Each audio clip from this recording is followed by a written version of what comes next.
Hi everyone, back with me again in this channel. On today's video, I'm gonna show you the easy coloring for an aesthetic videos in CapCut.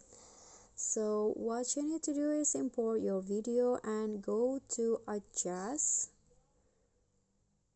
and here leave the brightness on 0, so leave it as it is, and the contrast lower it into -15.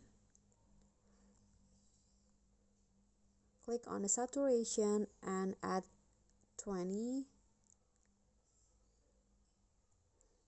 exposure -15, and add some sharpen into 50. Then go to highlight and lower it into -15.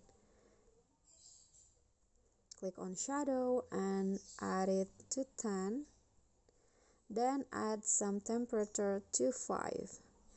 And you are done with that aesthetic video. As you can see now, the video is different from the before, and I think that's basically it. If you got any questions, feel free to drop them in a comment, and if the video is helpful, remember to click thanks, like, and subscribe for more content. I'll catch you all in the following videos. Thank you.